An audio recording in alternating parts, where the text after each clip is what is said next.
अगर आपको लगता है कि आप पहले से ही काफी बुद्धिमान हैं, तो भी इस फॉर्मूले का इस्तेमाल करके आप और भी ज्यादा बुद्धिमान बन सकते हैं। ये फॉर्मूला एम्स के एक रिसर्च के जरिए सामने आया है और आपको जानकर आश्चर्य होगा कि एम्स की एक डॉक्टर और आईआईटी के एक वैज्ञानिक ने कई वर्षों तक रिसर्च करने के बाद ये निष्कर्ष निकाला है कि हर रोज कुछ समय तक लगातार गायत्री मंत्र पढ़कर बौद्धिक क्षमता का अनंत विस्तार किया जा सकता है, यानी अपने दिमाग की ताकत को बढ़ाया जा सकता है। ये संभव है। एम्स ने अपनी रिसर्च में एमआरआई के जरिए दिमाग की सक्रियता की जांच करके इस बात की पुष्टि की है कि गायत्री मंत्र पढ़ने से दिमाग की शक्ति का विस्तार होता है। गायत्री मंत्र ऋग्वेद के 3 मंडल के 62वें सूक्त में मौजूद 10वां श्लोक है।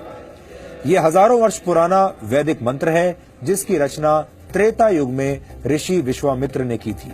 इस मंत्र में ईश्वर का ध्यान करते हुए ये प्रार्थना की गई है कि ईश्वर हमें प्रकाश दिखाए और सच्चाई की तरफ ले जाए। वेदों पर रिसर्च करने वाले भारत और दुनिया के बहुत सारे विद्वानों ने गायत्री मंत्र को ऋग्वेद के सबसे प्रभावशाली मंत्रों में से एक माना है। हमारे देश में सदियों से लोगों के बीच ये मान्यता है कि विद्यार्थियों को गायत्री मंत्र का पाठ करना चाहिए क्योंकि इससे दिमाग तेज होता है। गायत्री मंत्र पर एम्स की रिसर्च भी यही पुष्टि कर रही है। एम्स वर्ष 1998 से गायत्री मंत्र पर रिसर्च कर रहा है। सबसे पहले एम्स के डॉक्टर्स ने 25 से 30 वर्ष के पुरुषों पर यह प्रयोग किया था और 9 महीने तक ये रिसर्च की गई और इसके बाद 5 वर्षों तक इसके डेटा का अध्ययन किया गया। इसके तहत दिमाग के आगे के हिस्से में होने वाले बदलावों का अध्ययन किया गया। दिमाग के इस हिस्से को प्रीफ्रंटल कॉर्टेक्स कहा जाता है। इस हिस्से का काम है योजनाएं बनाना, समस्याओं का समाधान करना और जागरूक रहना। इस रिसर्च के लिए लोगों को 2 ग्रुप्स में बांट दिया गया था। पहले ग्रुप ने 3 महीनों तक हर रोज 108 बार गायत्री मंत्र का मन में पाठ किया और दूसरे ग्रुप ने गायत्री मंत्र का पाठ नहीं किया। जो लोग गायत्री मंत्र का पाठ कर रहे थे उनके शरीर में खुशी के वक्त पैदा होने वाले केमिकल्स तेजी से बढ़ने लगे। इसी तरह का एक केमिकल है गाबा। इस केमिकल के कम होने पर नींद नहीं आती और डिप्रेशन जैसी बीमारियां होती हैं।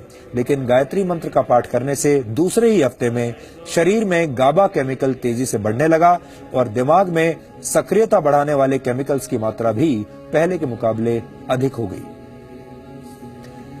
5 हफ्तों तक किए गए एमआरआई यानी मैग्नेटिक रेजोनेंस इमेजिंग की मदद से ये नतीजा निकला कि जिन लोगों ने गायत्री मंत्र का पाठ किया था उनका दिमाग बहुत शांत और जागृत हो चुका था।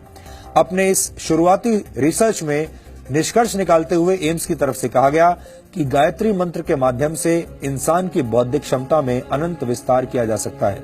एम्स का ये शोध अब भी जारी है और इस पर एक विस्तृत रिपोर्ट अंतर्राष्ट्रीय स्तर पर प्रकाशित की जाएगी। जर्मनी की हैम्बर्ग यूनिवर्सिटी के वैज्ञानिक भी गायत्री मंत्र पर रिसर्च कर चुके हैं। इसके अलावा अमेरिका के एक साइंटिस्ट डॉक्टर हॉवर्ड ने दुनिया भर से मंत्रों को इकट्ठा करके फिजियोलॉजी लाइब्रेरी में उनकी जांच की। गायत्री मंत्र से प्रति सेकंड 1,10,000 साउंड वेव्स जनरेट हुई। रिसर्च में सभी मंत्रों में गायत्री मंत्र सबसे सशक्त मंत्र साबित हुआ। यानी एक तरह से देखा जाए तो हमारे देश की प्राचीन मान्यताओं पर दुनिया भर के वैज्ञानिकों ने मोहर लगाई है।